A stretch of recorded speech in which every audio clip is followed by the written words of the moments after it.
Hi everyone. Today we'll look at the basics of adding style to our web pages through the technology known as cascading style sheets, or CSS. So what is CSS? It's a simple mechanism that allows you to add style, things like fonts, colors, spacing. And the idea here is that by separating the presentation of the document from the content and the structure, we simplify both the authoring and then the maintenance of our websites. So style specifies how a web page or parts of a web page should be displayed by the browser. One of the fundamental features is that style sheets cascade, or another synonym for this is they merge.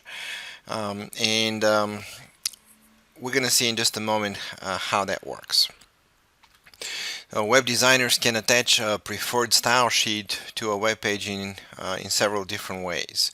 And the rules for resolving conflicts between different style sheets for the same web page are actually defined in the CSS specification.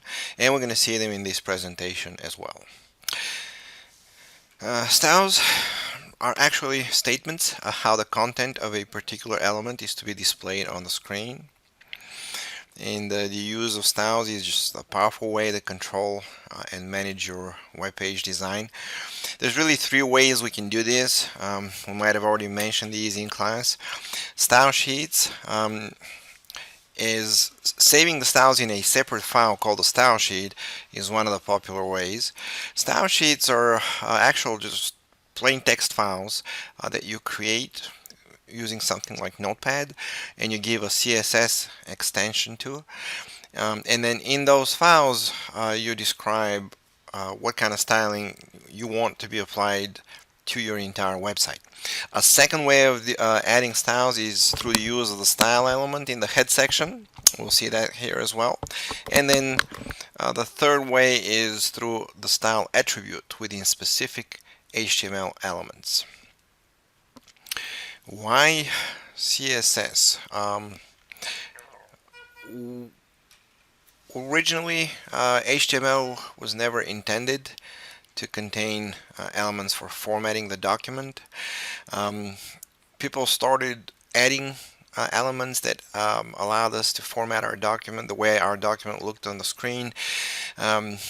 It became difficult to manage all that, and with HTML version 4, formatting was moved out of the HTML and into a separate CSS style sheet. Cascading style sheets enable us to get more control the right way by separating the part that defines the structure from that part that defines the presentation. Why would you want to use styles? They can help you save time. They're easy to modify. They let you control content in ways that just were not possible with HTML. Styles allow you to create a common format for all of your web pages while defining only one style sheet. And then when you wish to make changes to the format of all of your pages, you really need to modify just the one file, the style sheet file. So we've got lighter, cleaner pages, easier maintenance, and easier redesign. What we have here on the next slide is an example of a web page that has no styling. If we were to display this in the browser, we would see a header, which is slightly larger text, probably bolded, saying style sheets, the tool of the web design gods, and then a paragraph, another line that says amaze your friends, confound your professors. No specific styling to this. Now, if we were to add style by, for example, let's say specifying that the header ones need to be shown in green, that the font size for those needs to be 37 pixels, and the particular font family to be used. And then for our paragraphs, we wanted those to be indented with a certain indentation value. We wanted the background to be yellow, and we wanted, again, a specific font family to be used. We could end up with a web page that would look kind of like this. Of course, it depends on what browser you're using, but you get the idea. So this is the same web page, this time with some style added to it. The type attribute of the style element defines the type of style sheet being used. This is the default value actually, so if you omit that, it will certainly be alright. The browser will understand what you're trying to do. So that's the default value. And then in between the two style tags, you will be specifying what style rules you want to be using. Okay, so there's a certain syntax for our styling when we're specified, a little bit of terminology here. Our rules are going to comprise of a selector and a declaration. The selector identifies the element, the declaration describes the styles. And here's an example of that. So we start with a selector. This is what we're modifying. In this case, for all of our paragraphs, we want to apply what exactly kind of styling? This is where we look at the property and the value. So the property we're changing is the font family in this example, and we are setting the value to be times. Now what will happen if you do not have that kind of font installed on your computer? The answer is the browser is going to do its best to mimic it, to pick a font that is really close to this font family, and usually they do a really great job. Now the Times family is pretty popular, so chances are you do have that on your computer. However, if it's not there, then the browser just does its best to fulfill this requirement. The property is the attribute of the element that we're setting. Some examples of properties include things like the size of the font, the alignment, the color, the family of the font, and the indentation of the text. The value we're setting is the specific value for that property. For example, if you talk about font size, it could be 12 points. If you talk about alignment, it could be centered. If you talk about color, it could be red, and so on and so forth. Now this EM here at the very end that you're seeing, it's well described in your book, but it's kind of a legacy thing that comes from the print industry. Essentially, the EM value is, I believe, the largest or the widest character in the font. So that would be 1 EM. And in this case, if you're setting the indentation to 5 EM, you're telling the browser, pick the widest character in that font and make sure that you set the indentation here to be 5 times that. If you're in the print industry, this would make a lot of sense to you and you'll probably be used to it. If you've never done any of that, then you're certainly probably going to skip this and just stick to regular centimeters and pixels and things like that. One selector, multiple styles. This is, of course, legal, so it's possible. You can just pick your selector. In this case, we are specifying the style for the body. And in the list of styling or styles that we're specifying, we got 4 different items or 4 different attributes. The alignment for the text, the color, the foreground color, the background color, and then font style. We get to specify all of those at the same times if we want to. Multiple selectors, same styling. On the left hand side, if you will, so the thing that we are customizing, the element that we're customizing, doesn't have to be just a single one. You can actually have a whole list of these if you're changing the styling in exactly the same way for all of them. So in simple English, what I'm doing here is I'm saying for all of my headers, header 1 through header 6, I want you to change the alignment, the foreground color, and the font family. So this is perfectly legal in CSS code as well. And here is an example of what your embedded CSS styling could look like. So in between a tag, the style tags, the opening and the closing one, we customize the values for the color and the font families of the body, heading 1, heading 2, and then heading 2 and paragraph. Why are we doing it this way? Well, left margin of 120 pixels, we want that to be used on all heading 2s as well as all paragraphs. But in addition to this, for just the heading 2s, we want to change the color to the hexadecimal value you're seeing here, along with a font size of 1.2 em. We will spend quite a bit of time with color. I'm not gonna go through into this today. I'll just mention that these are hexadecimal RGB values. So for red we're using 47, green 4B, and blue 94. It's the right way to read this. So how do style sheets work? Say you want to create a web page where every instance of heading 3 is green, italicized, and in Arial. As we mentioned earlier, before the advent of CSS, we had to do this in HTML, and we had to do it in each and every single H3 tag. Today, all we have to do with CSS is just say either in the head section or in a separate style sheet file to specify that the H3 properties, font family, font style, and color need to change in the manner that is specified here.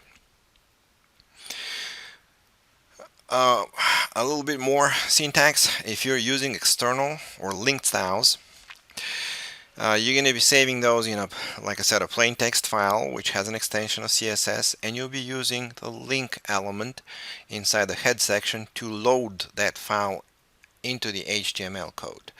So there's the syntax right there. You tell the computer that you are linking a file which happens to be a style sheet. You provide the name for it. Notice the CSS extension here. This part is optional because the type is text CSS by default.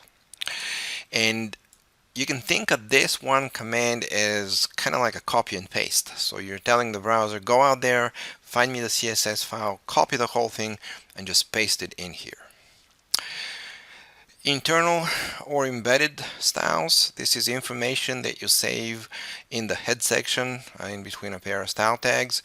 Right there is your syntax. So inside the head section, which is usually where you would want to place this, you specify that you're changing the style for some of your elements. In this case, the body and the paragraphs.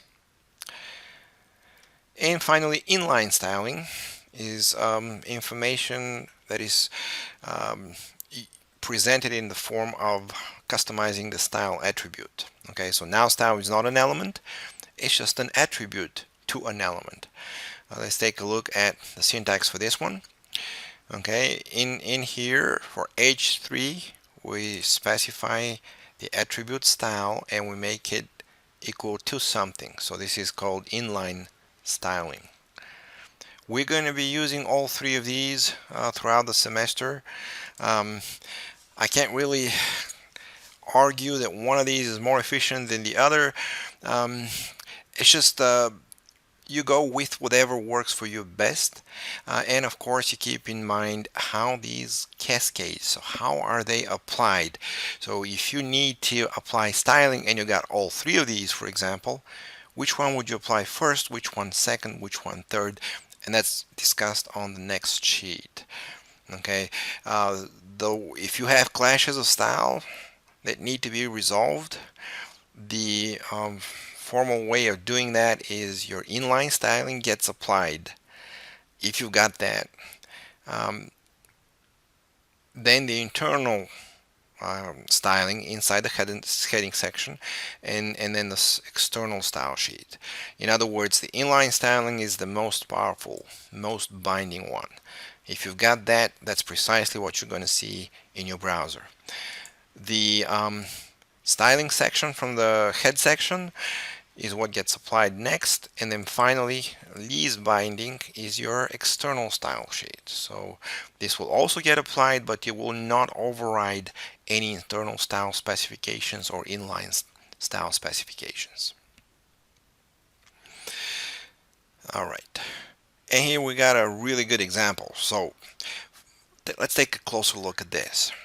For our heading 3, we got an external style sheet that tells the browser we want to see the foreground color to be as red, the alignment as left, and a font size of 8 points.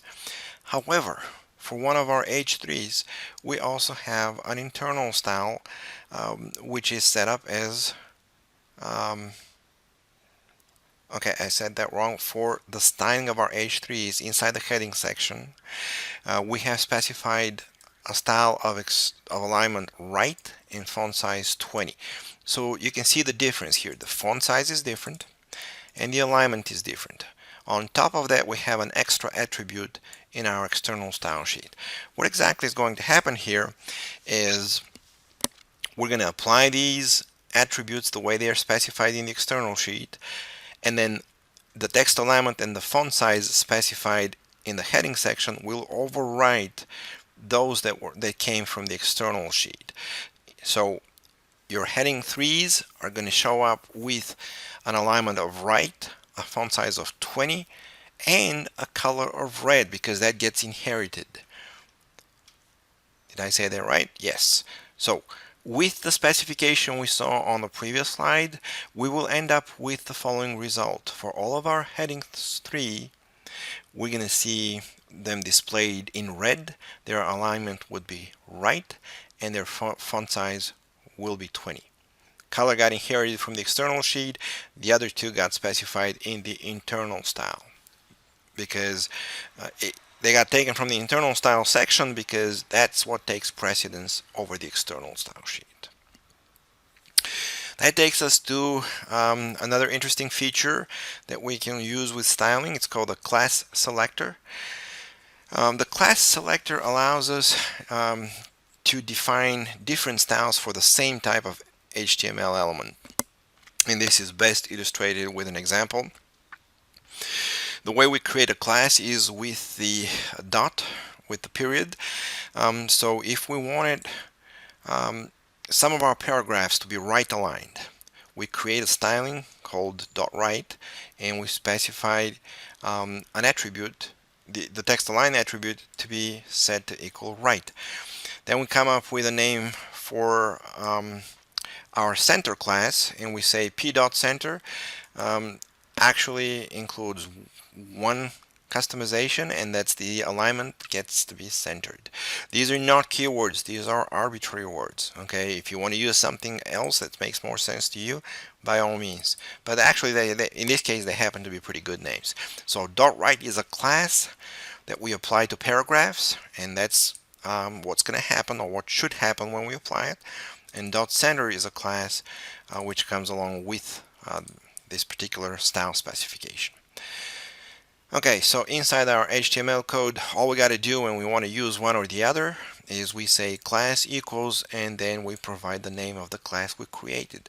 So in this first example here, we say p class equals right, and then we provide the paragraph. The browser is going to find that class specification, and it will apply the correct styling to this one paragraph. And then we got another paragraph which has a class of center. Okay, that one is going to get the specification for the center class when it comes to paragraphs. So classes are actually quite useful, and they come in handy whenever you need to provide different styling for the same element. Okay, then we have a quick summary. Designers can create style sheets for uniformity of appearance. A bit of terminology here: CSS style sheet, cascading style sheet. Again, really just a summary of what we already saw. All right.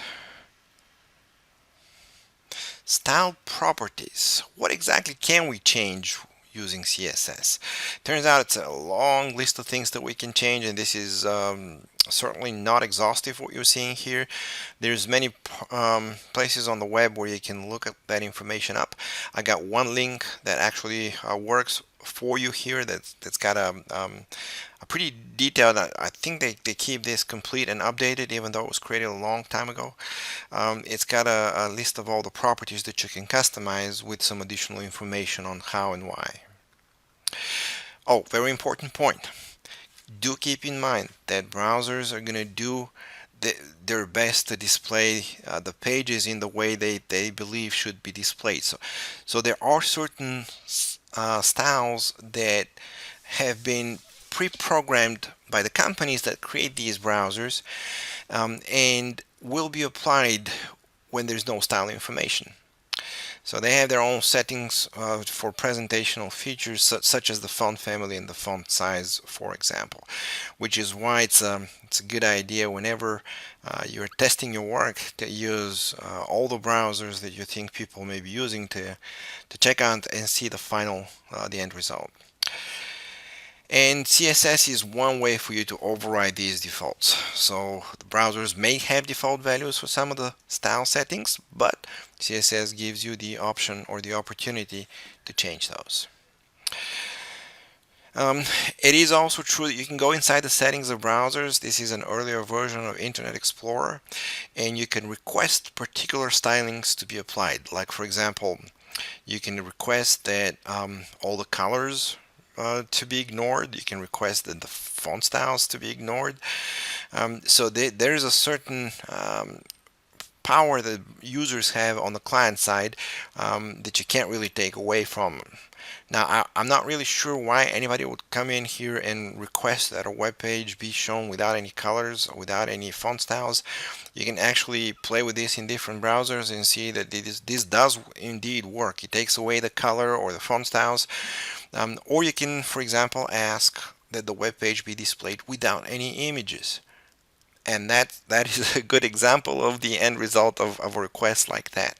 Maybe because the user has a really poor internet connection, really slow internet connection, and they still want to read the text. So this could be one good reason why people might want to turn off all the images.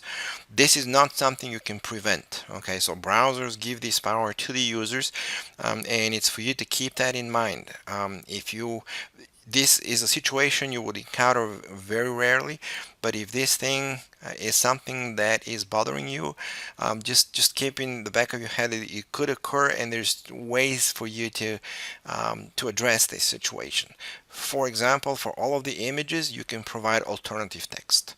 So when people display your web page, if there are no images displayed, at the very least, you can show them a brief explanation of what those images were supposed to be.